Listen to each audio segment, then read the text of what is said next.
दोस्तों बेशक आप लोग टाइटेनोबोआ जैसे जाइंट और सिमिलोडॉन जैसे खतरनाक एक्सटिंक्ट एनिमल्स को तो जरूर जानते होंगे, लेकिन शायद आपको पता नहीं है कि इंडियन सब कॉन्टिनेंट में कितने खौफनाक और जाइंट एनिमल्स घूमा करते थे। और बेशक इंडियन सब कॉन्टिनेंट के बहुत से एक्सटिंक्ट एनिमल्स के पास दिल हिला देने वाले रिकॉर्ड्स हैं। वेल यहाँ इंडियन सब कॉन्टिनेंट से मुराद पाकिस्तान और इंडिया दोनों के एक्सटिंक्ट एनिमल्स हैं, तो वीडियो पूरी देखना।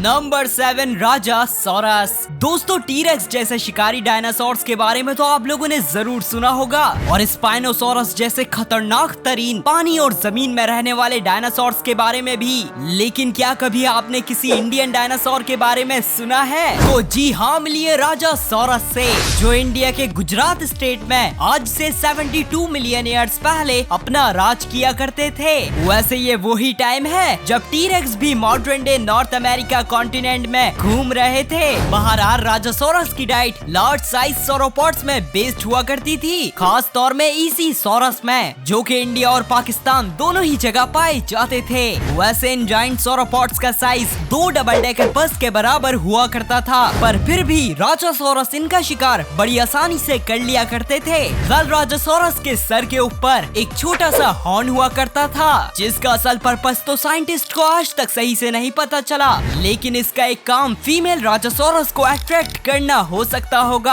बहरहाल इस दुनिया के तमाम फेमस डायनासोर्स के साथ साथ राजासोरस 66 मिलियन ईयर्स पहले होने वाली एक्सटिंक्शन में एक्सटिंक्ट हो गए थे। नंबर 6 पाकीसीटस। वेल अगर इस दुनिया में इंसानियत को हिला देने वाली डिस्कवरी में से एक वेल्स का एवोल्यूशन शामिल किया जाए तो ये गलत नहीं होगा, क्योंकि ब्लू वेल्स जो बेशक एनिमल किंगडम में आने वाली सबसे बड़ी जिंदा चीज है, लेकिन ये इवॉल्व आपके घर के पास फिरने वाले डॉग के जितने पाकीसीटस नामी एनिमल से हुई थी। और ये पाकीसीटस पाकिस्तान के कोहाट रीजन से डिस्कवर हुए थे, इसलिए तो इनका नाम वर्ड पाकिस्तान से ड्राइव हुआ है। वेल पाकीसीटस एक तरह के इवेंटोड एंग्युलेट थे, और ये जो एनिमल्स आपके सामने हैं ये भी इवेंटोड एंग्युलेट्स हैं, और साथ ही साथ पाकीसीटस के डिस्टेंट रिलेटिव्स भी। वैसे पाकीसीटस हिमालयास के बनने से पहले, मतलब अराउंड 50 मिलियन ईयर्स पहले, जब इंडिया और थोड़ा बहुत पाकिस्तान आइलैंड थे, उस आइलैंड में पाए जाते थे, और वहीं से तमाम सिटेशंस में इवॉल्व हो गए थे। सिटेशंस डॉल्फिन और व्हेल जैसे वाटर मैमल्स को कहते हैं। और दोस्तों यूं इस दुनिया में आने वाले सबसे बड़े एनिमल यानी blue whale Indian subcontinent से इवॉल्व हुए थे। Number 5 Sivatherium. Well modern day tallest animals giraffe के बारे में तो आप लोग सभी जानते होंगे, जो बेशक सिर्फ और सिर्फ अफ्रीका के बड़े बड़े सैवानास में पाए जाते हैं, लेकिन इस दुनिया में एक वक्त ऐसा भी था जब जिराफ का सबसे बड़ा और स्ट्रॉन्गेस्ट वर्जन इंडियन सब कॉन्टिनेंट में पाया जाता था। तो जी हाँ, मिलिए सिवोथेरियम से, जिनका नाम हिंदुइज्म के गॉड शिवा में बेस्ड है, जिसकी वजह है ये शिवालिक हिल्स से डिस्कवर हुए थे। वैसे शिवालिक हिल्स पाकिस्तान, इंडिया, नेपाल और भूटान तक फैली हुई है। बहरहाल सिवोथेरियम जंगल और ओपनलैंड्स दोनों ही जगह बड़ी आराम से रहा करते थे, और बेशक ये दिखते खौफनाक थे, पर ये एक शरीफ हर्बीवोरस एनिमल्स थे। वैसे इनका एग्जिस्टेंस आज से 1 to 7 मिलियन ईयर्स पहले तक था। ये वही टाइम है जब समंदरों में मैग्लाडोन जैसे खतरनाक और जमीन में कैलिकोथेरियम जैसे वियर्ड एनिमल्स घूमा करते थे। वेल माना जाता है ह्यूमंस की फेमस स्पीशीज होमो इरेक्टस सिवोथेरियम का कभी कभार शिकार किया करती थी। वैसे सिवोथेरियम कैसे एक्सटिंक्ट हुए ये बात आज तक अनक्लियर है। नंबर 4 मेगेंटेरियन। वेल अगर आप एक्सटिंक्ट एनिमल्स के हवाले से थोड़ी सी भी नॉलेज रखते हो तो आपने सिमिलोडॉन या सेबर टूथ टाइगर का तो लाजमी सुना होगा, जिन्होंने आइस एज के दौरान काफी सालों तक नॉर्थ अमेरिका और साउथ अमेरिका कॉन्टिनेंट में अपना राज किया हुआ था। लेकिन क्या आपको पता है इन सिमिलोडॉन का एंसेस्टर कौन था? तो जी हाँ, मेगेंटेरियन ही सिमिलोडॉन के एंसेस्टर थे, और ये भी पाकिस्तान और इंडिया की शिवालिक हिल्स में पाए जाते थे।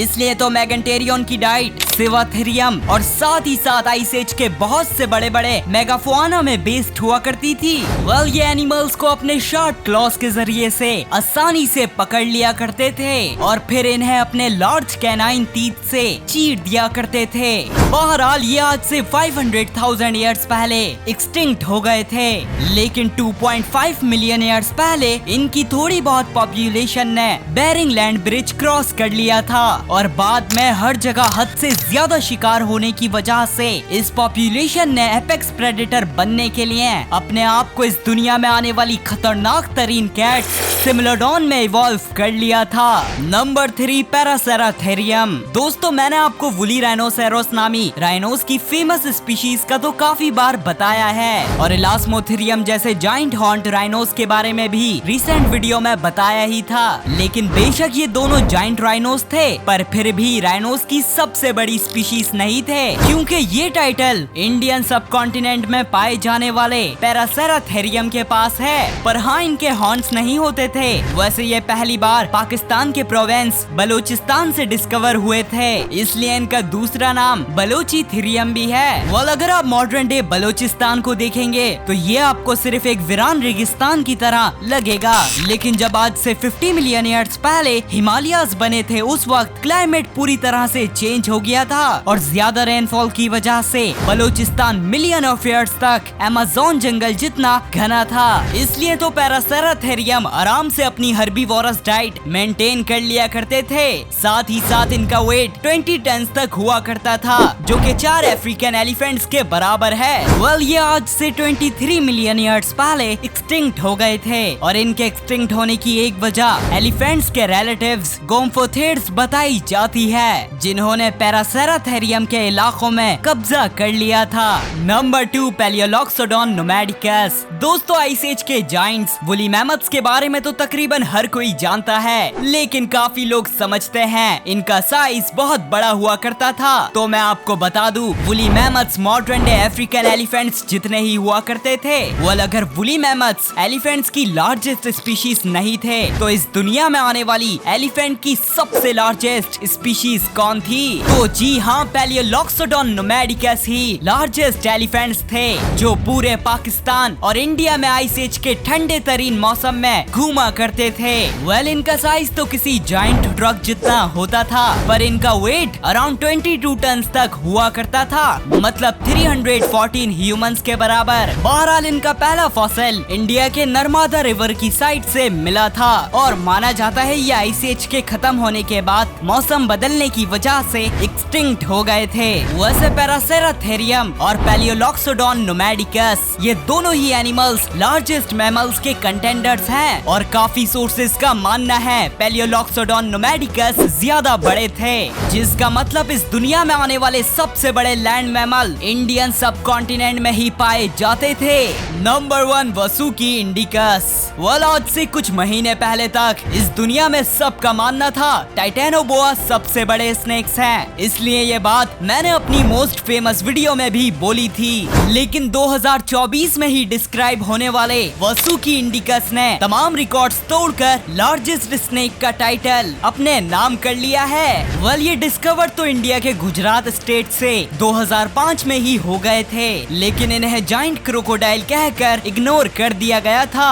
बहरहाल, अगर टाइटेनोबोआ की एस्टीमेट लेंथ को देखा जाए तो ये अराउंड 42 फीट के आसपास होती थी और वहीं वासुकी इंडिकस का साइज 50 फीट तक होता था, तकरीबन 3 स्टैंडर्ड साइज लिमोजीन्स के बराबर। इसलिए तो ये बहुत से जाइंट एनिमल्स का सांस रोककर उन्हें एक ही बारी में आसानी से खा लिया करते थे। इवन इनका शिकार व्हेल्स भी हुआ करती थी। वैसे यहाँ मैं उन्हीं जमीन में चलने वाली पाकिसीटस व्हेल्स की बात कर रहा हूँ। बहरहाल, जहाँ टाइटेनोबोआ अपना ज्यादातर टाइम पानी में स्पेंड किया करते थे, वहीं वासुकी इंडिकस जमीन में रहना प्रेफर करते थे। वैसे वासुकी इंडिकस भी अराउंड 50 मिलियन ईयर्स पहले पाए जाते थे, जिस वक्त हम इंसान चूहों से कुछ खास बड़े नहीं थे। वेल, मुझे उम्मीद है आपको ये वीडियो जरूर पसंद आई होगी। अगर हाँ, तो वीडियो को लाइक करें और मजीद इस तरह की वीडियोस के लिए चैनल को सब्सक्राइब करें। मिलते हैं नेक्स्ट वीडियो में, जब तक के लिए टेक केयर, बाय बाय।